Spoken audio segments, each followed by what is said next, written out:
اللہ رب العزت نے پھر آپ کو تسلی دینے کے لیے راز و نیاز کی باتیں کرنے کے لیے عرش پر بلایا۔ آیت کریمہ جو ہے اس میں اللہ رب العزت نے ہمیں یہ حکم دیا ہے کہ وَجَاهِدُوا فِي اللَّهِ حَقَّ جِهَادِهِ، تن توڑ محنت کرو اللہ کے دین کے بارے میں۔ وَجَاهِدُوا فِي اللَّهِ حَقَّ جِهَادِهِ، جیسا کہ اللہ رب العزت کے دین میں محنت کرنے کا حق، ایسی تن توڑ محنت۔ انسان اپنی طاقت کو نہ دیکھے، مقدرت کو نہ دیکھے، دین کے تقاضے کو دیکھے کہ دین پر کیا تقاضا آیا ہے، بس اس کے مطابق وہ چلتا جائے، قربانیاں دیتا جائے۔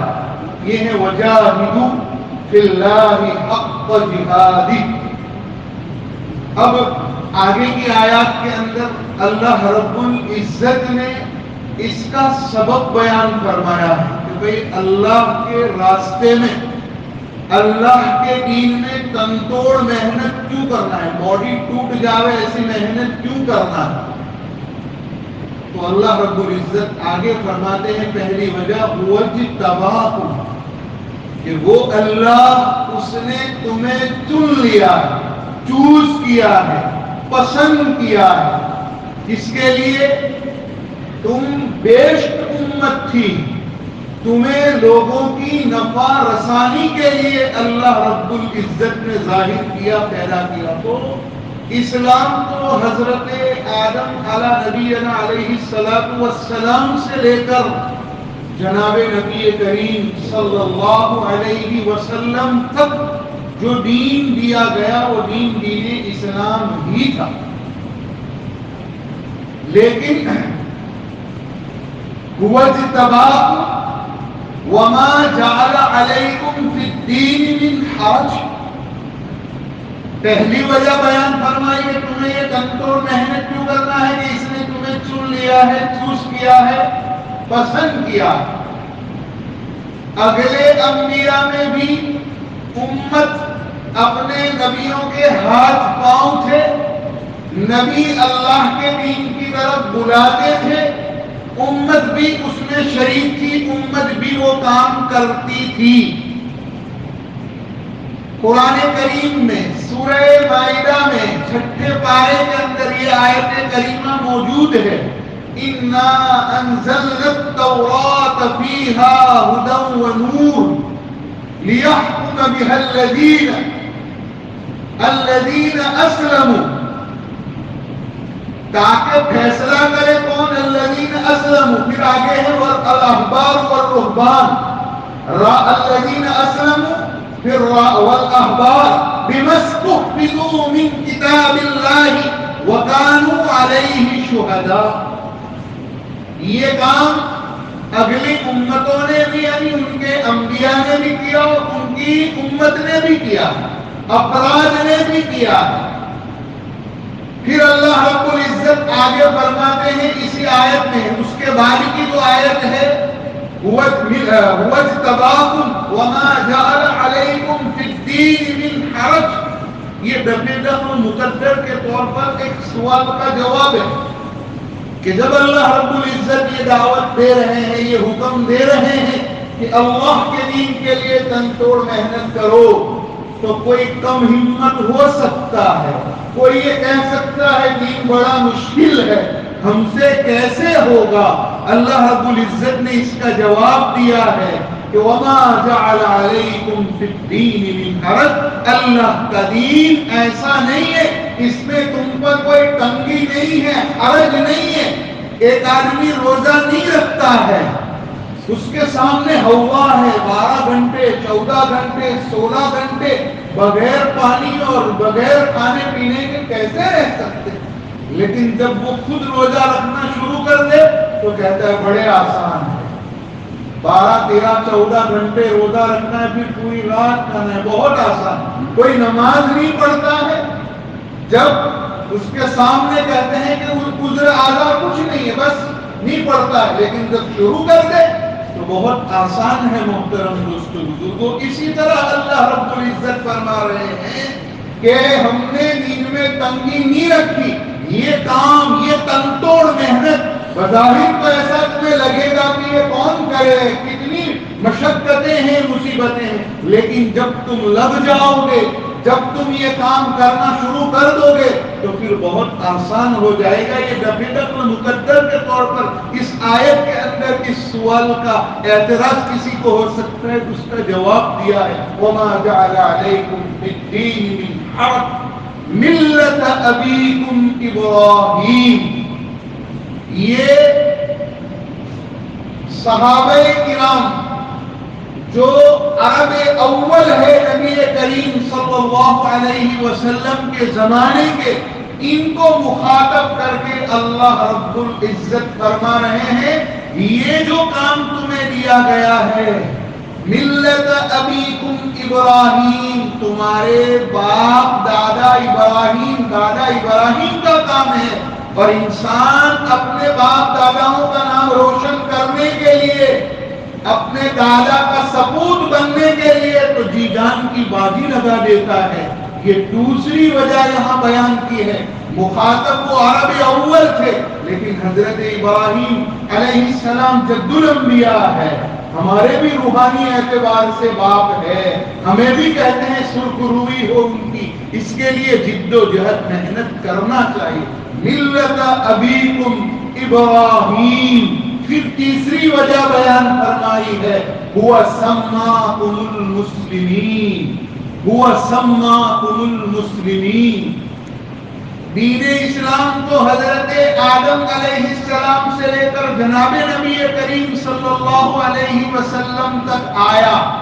اللہ قرآن میں کہتے ہیں ان الدین عند اللہ الاسلام.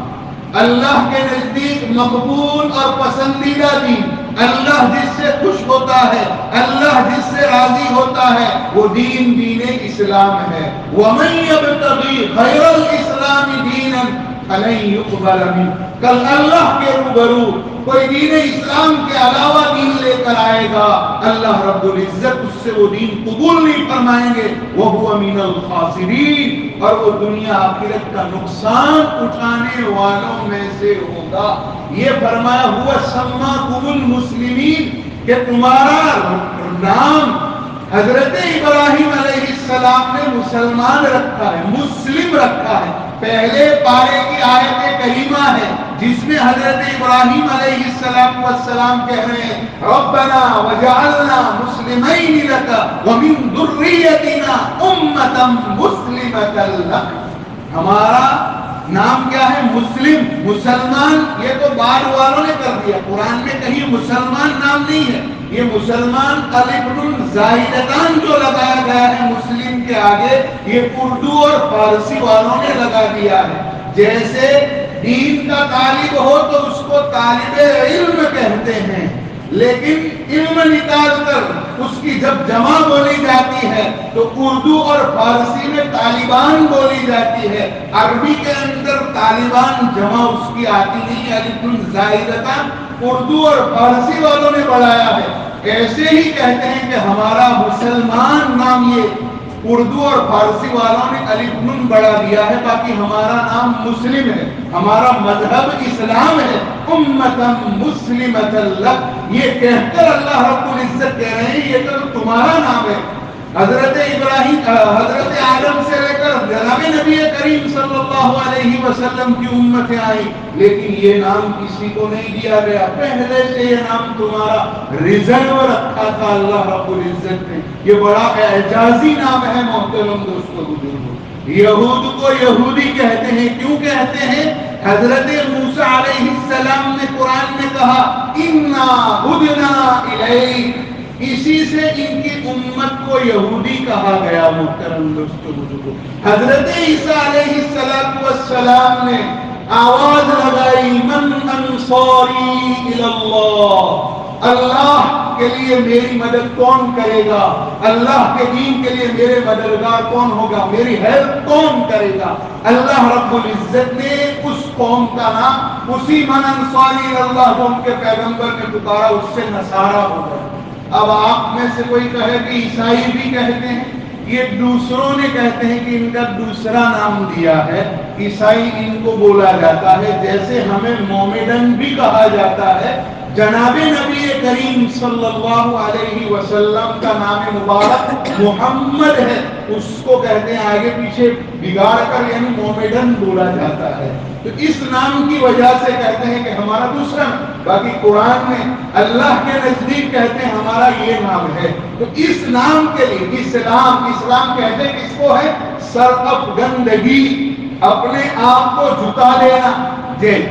جیسے بیل گاڑی ہوتی ہے، اس بیل گاڑی میں ایک جوا ہوتا ہے اور دو بیل ہوتے ہیں، تو بیل کہتے ہیں کہ اپنا سر جھکا دیتے ہیں، پھر خالی اس کے اوپر وہ جوا رکھتا ہے، وہ جوڑا رکھ دیتا ہے اس کے اوپر، تو بہت سارے بیل۔ ایسے اسلام کا کوئی بھی حکم آوے، اللہ کا کوئی بھی حکم آوے، ہم کہتے ہیں سر جھکا کر اس کو کہتے ہیں کہ عمل کرنے والے بنے، اس کو ایکسپٹ کرنے والے بنے اور اس پر عمل پیرا ہو۔ محترم دوستو، وہ یہ نام ہے هو سماکم المسلمین من قبل وفی هذا لیکون الرسول شہیدا علیکم وتکونوا شہداء علی الناس۔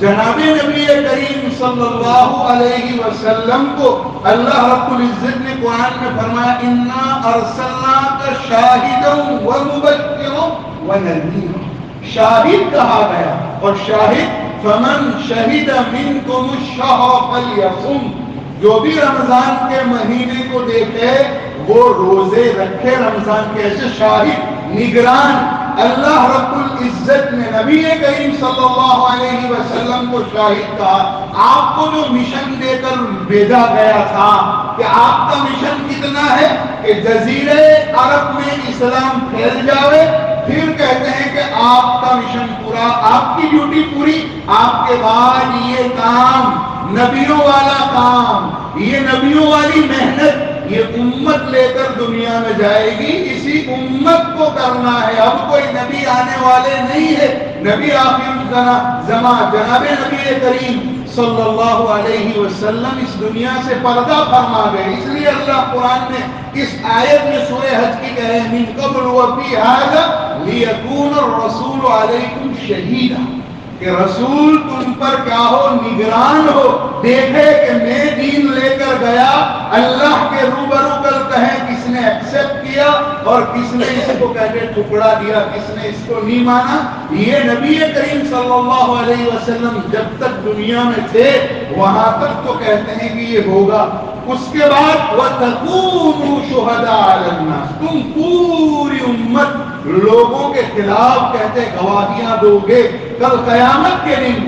یہ آیت دوسرے پارے کی ہے وَكَذَلِكَ جَعَلْنَاكُمْ أُمَّةً وَسَطًا لِتَكُونُوا شُهَدَاءَ عَلَى النَّاسِ وَيَكُونَ الرَّسُولُ عَلَيْكُمْ شَهِيدًا۔ ظاہر بات ہے محترم دوستو بزرگوں، یہ گواہیاں ہمیں دینی ہے۔ ہم یہ گواہیاں کب دے سکیں گے؟ جب ہم اس کام کو ہم سمجھیں گے کہ یہ تو نبی کریم صلی اللہ علیہ وسلم کا کام تھا اور وہ کام ہمارے ذمہ لے کر گئے ہیں۔ اگر ہم نبی کریم صلی اللہ علیہ وسلم کی یہ محنت کو رکھ دیں، یہ محنت کوئی نہ کرے، تو نبی کریم صلی اللہ علیہ وسلم کا جو دین تھا قیامت رہے گا باقی، آپ کی شریعت کا قیامت باقی رہے گی، تو کون لے کر آئے گا؟ فرشتے آسمان سے تھوڑی اتریں گے، فرشتے آسمان سے نہیں آئیں گے محترم دوستوں، جو کو یہ اسی امت پر ذمہ داری ڈالی گئی ہے، اور اللہ وہاں تن توڑ محنت کرنے کی کہتے ہیں ہمیں ہدایت دے رہا ہے کہ اپنی باڈی ٹوٹ جاوے۔ اس طرح انسان کو کہتے ہیں کہ انسانوں کو اللہ کی طرف، اللہ کے پیغام کو جناب نبی کریم صلی اللہ علیہ وسلم کے لائے ہوئے نورانی طریقے کی طرف بلاؤ اور دعوت دو۔ محترم دوستوں، یہاں رک کر ہم یہ سمجھے محترم دوستو بزرگوں کہ اس امت کو گواہ بننا ہے، اور قاعدہ ہے اسلام کے اندر کہ جس کے خلاف گواہی دینی ہے اس کے ساتھ دشمنی اور عداوت نہ ہو۔ اگر دشمنی اور عداوت ہے تو پھر اس کی گواہی اس کے اپوزٹ میں، اس کے خلاف میں قبول نہیں کی جاتی۔ اگر اس کے ساتھ ایسا تعلق ہے باپ بیٹے کا جیسا تعلق ہوتا ہے باپ بیٹا، تو باپ کے حق میں بیٹے کی گواہی قبول نہیں ہوتی ہے، کیونکہ انتہائی قرابت کی انتہائی محبت ہے۔ یہاں محبت اس کو انصاف کا تقاضا کہتے ہیں، پورا نہ ہو اس کو ابھار سکتی ہے۔ مشہور واقعہ ہے حضرت علی کرم اللہ وجہہ کے زمانے کا، محترم دوستو بزرگو، حضرت علی کرم اللہ وجہہ وقت کے خلیفہ ہے، قاضی شریح وقت کے قاضی ہے۔ حضرت علی رضی اللہ تعالی عنہ کی جو زرہ تھی وہ ایک یہودی لے کر چلا گیا۔ حضرت علی رضی اللہ تعالی عنہ نے قاضی کے پاس مقدمہ دائر کیا کہ یہ زرہ میری ہے اور فلاں یہودی کہتے ہیں کہ لے کر چلا گیا۔ اب ظاہر بات ہے جب قاضی کی کورٹ میں مقدمہ دائر کرے تو مدعی کو گواہ پیش کرنے پڑتے ہیں، تو قاضی صاحب نے حضرت علی کرم اللہ وجہہ سے گواہ مانگے کہ گواہ لاؤ، تو گواہ میرا بیٹا حسین ہے اور میرا غلام جو ہے خادم میرا ہے وہ گواہ ہے۔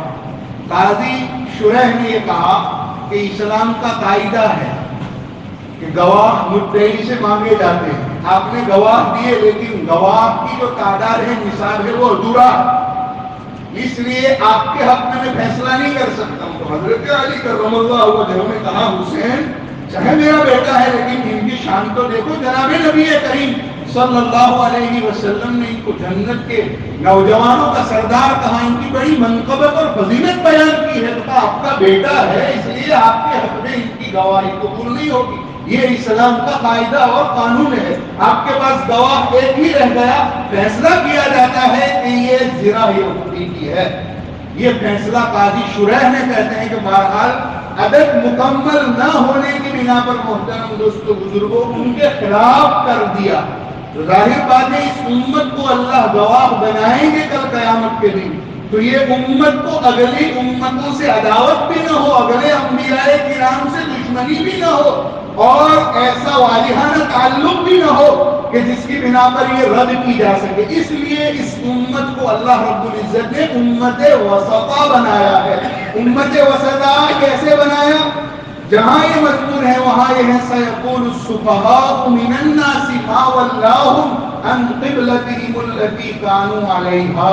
تحویل قبلہ کا جب حکم ہوا، تحویل قبلہ میں جناب نبی کریم صلی اللہ علیہ وسلم کا پہلا قبلہ کہتے ہیں کہ مکہ کعبۃ اللہ ہے، دوسرا قبلہ جب آپ مدینہ گئے تو آپ صلی اللہ علیہ وسلم کو بیت المقدس کی طرف 16-17 مہینے رخ کر کے نماز پڑھنے کا حکم دیا گیا۔ محترم دوستو بزرگوں، اس وجہ سے کہ یہ قبلہ کون ہے؟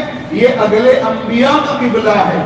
اس قبلے کا احترام بھی آگے، اس امتوں کا احترام، اس نبیوں کا احترام بھی ہمارے دلوں میں باقی رہے، اور ہمیں بھی کہتے ہیں قبلہ ہمارا جو اصل تھا حضرت ابراہیم اور اسماعیل کا تعمیر کردہ کعبہ، اس کی طرف پھر کہتے ہیں پھیر دیا گیا۔ اللہ رب العزت نے کہا کہ اب آپ نماز پڑھیں کعبۃ اللہ کی طرف رخ کر کے، تو یہ دو کہتے ہیں کعبہ اور قبلہ دیے گئے۔ ہمارے دلوں میں اگلے انبیاء علیہ السلام کی ایسی ہی محبت ہے جیسی محبت جناب نبی کریم صلی اللہ علیہ وسلم کے ساتھ ہے۔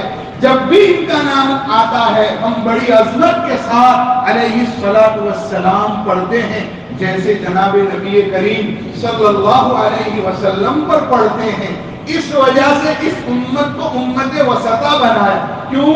کل یہ لوگ کہیں گے، مشہور جو حدیث ہے کہ لوگ انکار کریں گے حضرت نوح علیہ السلام نے پیغام نہیں پہنچایا، اس نبی نے بھی کہتے ہیں کہ پیغام نہیں پہنچایا، تو کہیں گے کہ بھئی آپ کے پاس گواہ کون ہے، گواہ لاؤ۔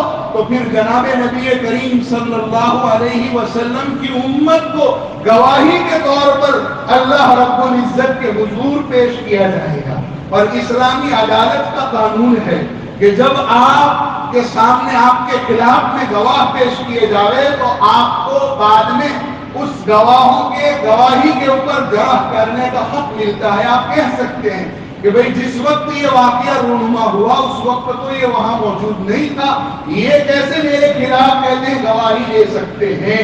تو اس وقت کہتے ہیں کہ یہ امت محمدیہ کہے گی کیونکہ یہ انبیاء علیہ السلام کے خلاف جب یہ اگلی امتوں کے خلاف گواہی دیں گے اب اگلے انبیاء کے حق میں، تو پھر یہ امت کے خلاف ان کی امتیں کہیں ہوگی کہ ان کی گواہی نہیں، وہ تو ہمارے بعد میں آئے ہیں، جس وقت کی انبیاء ہمارے سامنے سے نہیں تھے۔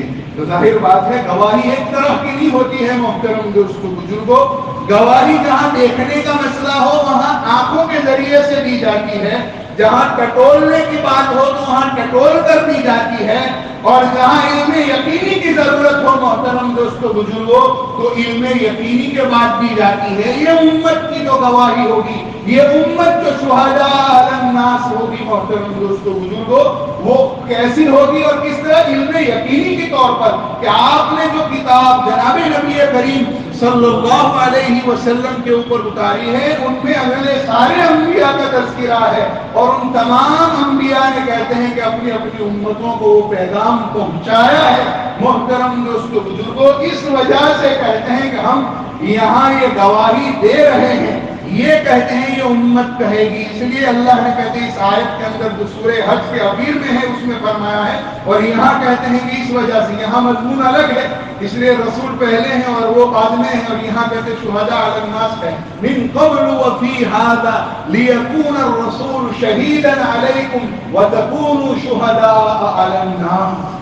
پھر اللہ رب العزت اس آیت کریمہ میں آگے فرما رہے ہیں وَأَقِيمُوا الصَّلَاةَ وَآتُوا الزَّكَاةَ وَاعْتَصِمُوا بِاللَّهِ۔ جب تم اللہ کے دین کے لیے دعوت دینے کے لیے کھڑے ہوں گے تو ایک طرف تمہاری دعوت ہوگی اور ایک طرف تمہارے کریکٹر کو دیکھا جائے گا، ایک طرف تمہاری زندگی کو لوگ دیکھیں گے کہ ان کی زندگی ان کی کتاب دعوت کے مطابق ہے کہ نہیں ہے۔ اگر کہتے ہیں کہ ان کی دعوت ان کی کتاب زندگی کے مطابق نہیں ہے تو لوگ ان کی دعوت کو ٹھکرا دیں گے، لوگ ان کی دعوت کے اوپر دھیان نہیں دیں گے، وہ مقبول نہیں ہوگی۔ اس لیے اللہ رب العزت آیت میں فرما رہے ہیں فَأَقِيمُوا الصَّلَاةَ وَآتُوا الزَّكَاةَ۔ سب سے پہلے تو تم کہتے ہیں اپنے اندر دین پیدا کرو، تمہارے اندر اپنی زندگی کے اندر 100% دین آ جائے محترم، تم نمازیں پڑھو، تم زکات ادا کرو۔ نماز اور زکات میں نے آپ کو پہلے بھی کسی وقت سمجھایا تھا کہ نماز کے ذریعے سے ساری بدنی عبادتیں ہیں اور زکات کے ذریعے سے ساری مالی عبادتیں آ جاتی ہے۔ جہاں قرآن میں فَأَقِيمُوا الصَّلَاةَ وَآتُوا الزَّكَاةَ کا حکم ہوتا ہے تو ساری عبادتیں آ گئی۔ آپ کہیں گے کہ صرف نماز پڑھنے کو کہا، زکات دینے کا، باقی عبادتیں رہ گئی، نہیں ایسا نہیں ہے۔ یہ سارا قرآن ایسا ہے محترم دوستو بزرگوں، اس وجہ سے اس میں ساری عبادتیں مفسرین نے لکھی ہے فَأَقِيمُوا الصَّلَاةَ وَآتُوا الزَّكَاةَ۔ پھر اللہ نے فرمایا وَاعْتَصِمُوا بِحَبْلِ اللَّهِ، اللہ کی رسی کو مضبوطی سے پکڑو۔ پھر فرمایا ہوا مولاکم فنعم المولا ونعم النصیر۔ وہ اللہ یعنی مصیبتیں آئے گی، پریشانیاں آئے گی، اس دین کی دعوت کو لے کر کھڑے ہوں گے تو پھر کرنا کیا ہے ہمیں؟ تو کہتے ہیں اللہ تمہارا کارساز ہے، اللہ تمہارا مددگار ہے، لوگوں سے نہ ڈرو، دنیا کی طاقتوں سے نہ ڈرو، اللہ کے لیے کھڑے ہو جاؤ۔ ونعم المولا ونعم النصیر، اللہ بہترین کارساز ہے، اللہ بہترین مددگار ہے۔ محترم دوستو بزرگوں، اللہ رب العزت نے کہتے ہیں قرآن کریم کی اس آیت کے اندر ہمیں یہ سمجھایا ہے، جس تبلیغ کا کام ہمیں دیا گیا ہے، تبلیغ کا حکم دیا گیا ہے۔ تبلیغ اور دعوت یہ دونوں الگ چیزیں ہیں محترم دوستو بزرگوں۔ جیسے اللہ رب العزت نے اس کا حکم دیا ہے محترم دوستو بزرگوں، تو اس کی وجہ بھی وہاں بتلائی ہے کہ دعوت کس کو دینی ہے؟ غیر مسلموں کو دعوت دینی ہے، اور تبلیغ اپنے والوں کے اندر کرنی ہے۔ محترم دوستو بزرگوں، دعوت کا کام کہتے ہیں غیروں میں ہوتا ہے، غیر مسلموں میں ہوتا ہے، اور تبلیغ کا کام اپنے اندر ہوتا ہے۔ اس وجہ سے کہتے ہیں یہ تبلیغ والے جو کام کر رہے ہیں یہ تو حضور صلی اللہ علیہ وسلم کا لایا ہوا مشن ہے۔ اگر ہم سے نہیں ہو سکتا ہے تو ہم خامخواہ اعتراض بھی نہ کریں محترم دوستو بزرگوں، ہمیں کہتے ہیں تائید کرنی چاہیے، وہ کام ہمیں بھی کرنا چاہیے تاکہ ہم سچے امتی حضور صلی اللہ علیہ وسلم کے بن سکے اور جناب نبی کریم صلی اللہ علیہ وسلم کے سپوت بنے، پوت اور کپوت نہیں، سپوت، کہ بھئی یہ حضور صلی اللہ علیہ وسلم والی محنت کو لے کر چلے۔ محترم دوستو بزرگوں اس وجہ سے. دوسری جگہ اللہ رب العزت نے اسی کے متعلق فرمایا ومن احسن قولا ممن دعا الى اللہ وعمل صالحا وقال اننی من المسلمین. اس سے اچھی بات بہترین بات کس کی ہو سکتی ہے محترم دوستو بزرگوں؟ ومن احسن قولا ممن دعا الى اللہ وعمل صالحا. کیوں اس کو بہترین بات کہا گیا ہے؟ اس وجہ سے کہ انسان جب اس کام میں آتا ہے، جب یہ مشن لے کر چلتا ہے جو جناب نبی کریم صلی اللہ علیہ وسلم کا ہے، تو خود اس کی زندگی میں دین آتا ہے. جب وہ خود کہتے ہیں دیندار بنتا ہے تو اپنی اولاد، اپنے ماتحتوں اور سارے کہتے ہیں قبیلے والوں کا کہتے ہیں سوچتا ہے، سب کے لیے کہتے ہیں کہ وہ نمونہ اور آئیڈیل بنتا ہے. تو اس تبلیغ کی وجہ سے کہتے ہیں جو اصل اور اساس ہے ایمان اور حقیقی اسلام اس کی زندگی کے اندر آ جاتا ہے، جو ساری نیکیوں کی جڑ ہے. جیسے اصل کہتے ہیں کہ بیج ہوتا ہے درخت کے اندر، اس کو لگایا جائے پھر وہ تناور درخت بنتا ہے اور پھر پھل آتا ہے، ایسے کہتے ہیں کہ یہ کام ایسا ہے کہ ساری نیکیاں اس کو کھینچ کر لے آئے گی، ساری نیکیوں کا کرنے والا وہ بن جائے گا. اس وجہ سے اس کو ومن احسن قولا ممن دعا الى اللہ وعمل صالحا وقال اننی من المسلمین فرمایا ہے. دوسری وجہ یہ بتلا تو محترم دوستو بزرگوں کے جیسے آج جناب نبی کریم صلی اللہ علیہ وسلم کا دور تھا، نبی کریم صلی اللہ علیہ وسلم نے کہتے ہیں یہ کام کیا غیروں میں دعوت کا، تو دین بہت کہتے ہیں جلدی پھیلا، بہت ترقی کی محترم دوستو بزرگوں. چند ہی سالوں میں کہتے ہیں کہ پورے جزیرے عرب اور پوری دنیا کے اندر آنند کے اندر پھیل گیا. اس کی وجوہات تھی محترم دوستو بزرگوں. اس وجوہات کو کہتے ہیں کہ آج ہم نے چھوڑ دیا ہے، جس کی بنا پر کہتے ہیں کہ بہرحال یہ ہمارے اس ملک میں اور جہاں ہم رہتے ہیں جس کے اندر وہ کام نہیں ہو پا ہے. اب تو بہرحال ماحول بھی نہیں ہے محترم دوستو بزرگوں یہ کام کرنے کا. بڑی کہتے ہیں کہ بہرحال مشکلات کا سامنا ہوتا ہے. پورے لوگ چاروں طرف سے کھڑے ہو کر کہتے ہیں اگر کسی ایک غیر مسلم کو مسلم بنا دیا جائے تو چاروں طرف سے اس کو گھیر لیا جاتا ہے اور پورا ہوا کھڑا کر دیا جاتا ہے. اب وہ ماحول نہیں، لیکن ہمارے وہ آزاد ممالک جہاں یہ ماحول ہے محترم دوستو بزرگوں وہاں بھی یہ اسلام اتنی تیزی سے نہیں پھیل رہا ہے جتنی تیزی سے جناب نبی کریم صلی اللہ علیہ وسلم کے دور میں پھیلتا رہا. ایک تو ہم جس کو دعوت دیتے ہیں، جس کو ہم مسلمان بناتے ہیں، ہم اتنا سمجھتے ہیں کہ وہاں تک کلمہ پہنچا دیا بات پوری ہو گئی. یہاں سے کہتے ہیں کہ بہرحال یہ وجہ ہمارے اندر سے نکل گئی. اس وجہ اس زمانے کا ماحول جو یہ تھا کہ جو بھی جس کو دعوت دیتا تھا وہ اس کے خاندان کا آدمی ہو جاتا تھا. اس کی اچھائی اس کی برائی اس پر حالات آئے ہیں تو پورا قبیلہ کہتے ہیں کہ اس کی مدد کرتا تھا. آپ حضرت امام بخاری رحمۃ اللہ علیہ کے جد امجد جو جوفی ہے محترم دوستو بزرگوں یہ اصل ولا کی نسبت ہے اس میں محترم دوستو بزرگوں. یہ جوفی خاندان کے آدمی نے ان کو دعوت دی ہے تو کہتے ہیں کہ آپ پرست تھے اور مسلمان ہوئے تو ان کے قبیلے ہی کی طرف ان کی نسبت کی جاتی تھی. آج ایسا ایکسپٹ کرنے کا ماحول نہیں ہے محترم دوستو بزرگوں. اسلام کسی نے کوئی نو مسلم نہ اس کو لڑکی دی جاتی ہے نہ اس کی کہتے ہیں کہ لڑکی لی جاتی ہے. حضرت مفتی سعید صاحب رحمۃ اللہ علیہ نے ایک واقعہ کہتے ہیں لکھا ہے اس زمانے کا جب وہ رانڈیر میں پڑھاتے تھے. وہ کہتے ہیں 9 سال انہوں نے رانڈیر میں پڑھایا ہے. اس وقت کہتے ہیں کہ ایک فیملی ڈاکٹر تھی، پوری فیملی مسلمان ہوئی. 2 لڑکیاں تھی اس ڈاکٹر صاحب کی اور ان کی بیوی تھی اور ڈاکٹر صاحب چاروں مسلمان ہوئے. لیکن وہ کہتے ہیں کہ ڈاکٹر صاحب حضرت مفتی سعید صاحب کی خدمت میں جا کر کہتے ہیں آنسو بہا کر روتے کہ میری یہ 2 بیٹیاں ہیں، کوئی کہتے ہیں کہ اس کو لینے کے لیے تیار نہیں ہے. حضرت مفتی سعید صاحب نے لکھا کہ میرے لڑکے بھی اس وقت اتنے نوجوان نہیں تھے، چھوٹے چھوٹے تھے، شادی کی عمر کے نہیں تھے. باقی میں ہی کہتے ہیں کہ بہرحال ان کو اپنے خاندان کے لیے قبول کر لیتا.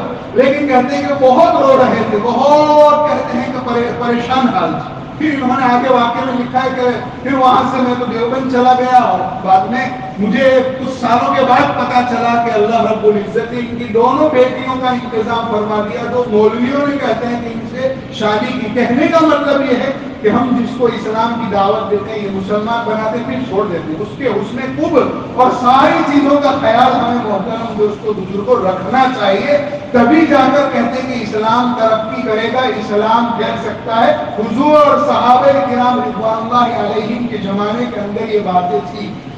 مؤلفت قلوب وہاں تو کہتے ہیں کہ بہرحال ایک نصاب تھا مال، اس کو مال کی بھی ضرورت ہے، اس لیے کہ وہ اپنے خاندان سے کٹ جاتا ہے، اس کا خاندان کہتے ہیں اس کو چھوڑ دیتا ہے، اب اس کو ضرورت ہے کہ کوئی خاندان ملے اور کوئی خاندان اس کو اپنا آدمی سمجھے۔ آج کہتے ہیں ہمارے اندر یہ چیزیں نہیں ہیں، اس وجہ سے تو یہ کچھ وجوہات ہے اسلام کے، کہتے ہیں کہ اس طرح ترقی سے نہ پھیلنے کی جو حضور صلی اللہ علیہ وسلم کے زمانے میں پھیلا کرتا تھا۔ محترم دوستوں بزرگوں، اللہ رب العزت کہتے ہیں ہمیں بھی یہ توفیق عطا فرمائے اور ہمیں بھی کہتے ہیں کہ یہ کام کرنا چاہیے، وجاہدوا فی اللہ حق جہادی، تن توڑ محنت کرو جیسا کہ اللہ کے دین کا حق ہے۔ اب یہ میں آخری بات سمجھا دوں کہ جہاں وجاہدوا فی اللہ کا لفظ آتا ہے اور وجاہدوا فینا کا لفظ آتا ہے، کہیں والذین جاہدوا فینا ہے اور یہاں والذین جاہدوا وجاہدوا فی اللہ، اور جہاں 10ویں پارے کے اندر محترم دوستو بزرگوں انما الصدقات للفقراء والمساکین والعاملین علیہا والمؤلفۃ قلوبہم وفی الرقاب والغارمین وفی سبیل اللہ، وہاں تو سبیل اللہ کا لفظ ہے، اگر سبیل کو ہٹا دیا جائے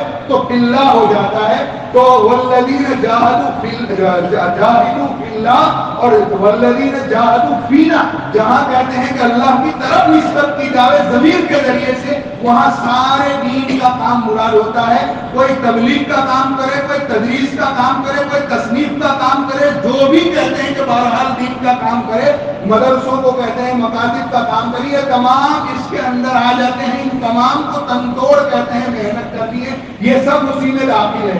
اور جہاں فی سبیل اللہ کا لفظ ہے، سورہ توبہ میں آپ کہتے ہیں پہنچ جائیے تو حضرت شیخ الہند رحمۃ اللہ علیہ نے فی سبیل اللہ وجاہدوا کا لفظ آیا ہے، وہاں لڑو کا ترجمہ کیا ہے، اس سے مراد اسلام کا اعلیٰ فرض یعنی جہاد مراد ہے محترم دوستوں بزرگوں، اور یہ ترجمہ انہوں نے حضرت شاہ عبد العزیز محدث دہلوی رحمۃ اللہ علیہ جو الہامی ترجمہ کہا جاتا ہے، جو فارسی میں تھا اور فارسی سے بھی اردو میں منتقل کیا بعد کے علماء نے محترم دوستوں بزرگوں، اسی سے کہتے ہیں مستنبط ہے، اسی سے کیا ہوا ہے، تو اس کا مطلب ہمیں یہاں یہ سمجھنا چاہیے فی سبیل اللہ خاص جہاد کے لیے ہے، فی سبیل اللہ خاص کسی کے لیے آتا ہے، تو وہاں کہتے ہیں وہاں جو لفظ ہے انما الصدقات میں تو زکوٰۃ کے مصارف 8 ہے، 8 میں سے مؤلفت قلوب کو تو نکال دیا گیا ہے کہ اسلام کو غلبہ ہو گیا، اب کسی کے تالیف قلب کی ضرورت نہیں ہے۔ اب کہتے ہیں دوسرا جو ہے اس فی سبیل اللہ سے مراد، تو در مختار کے اندر جو فتاوی کی کتاب ہے احناف کی، تو 4 اقوال کہتے ہیں ذکر کیے گئے ہیں۔ امام اعظم ابو حنیفہ رحمۃ اللہ علیہ سے کوئی قول منقول نہیں ہے، امام ابو یوسف رحمۃ اللہ علیہ کا قول مفتہ بھی قول یہی ہے، ان میں انہوں نے کہتے ہیں کس کو لکھا ہے منتقب الغزات، یعنی ایسا غریب آدمی مجاہد جو اللہ کے راستے میں جہاد کرنا چاہتا ہے لیکن اس کے پاس ہتھیار وغیرہ کے پیسے نہیں ہے، تو آپ زکوٰۃ کے پیسے دے کر کہتے ہیں اس کی مدد کر سکتے ہیں۔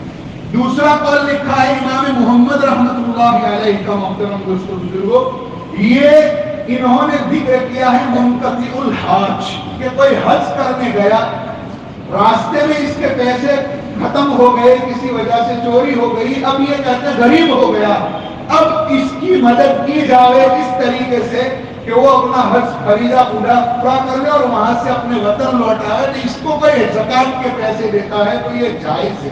اور تیسرا قول کہتے ہیں کہ لکھا ہے کہ یہاں فی سبیل اللہ سے مراد کہتے ہیں کون لوگ ہیں؟ طالب علم، اللہ کے دین کی کہتے ہیں، اللہ کے دین کو علم دین کو حاصل کرنے والے، اور صاحب بدائع الصنائع علامہ کاسانی رحمۃ اللہ علیہ نے یہاں لکھا ہے کہ ہر کار خیر کے اندر آپ کہتے ہیں جو بھی خیر کا کام کرتا ہے اس کو اگر مال کی ضرورت پڑے یعنی غریب ہو تو پھر کہتے ہیں کہ اس کو زکوٰۃ کا مال دیا جا سکتا ہے، یہ فی سبیل اللہ کے اندر ذکر کیا گیا ہے۔ اللہ رب العزت ہمیں صحیح سمجھ عطا فرمائے، اور جیسی اللہ رب العزت کے دین کی محنت کرنے کا حق ہے، اللہ رب العزت ہمیں اس کے لیے کھڑا فرمائے۔ واہ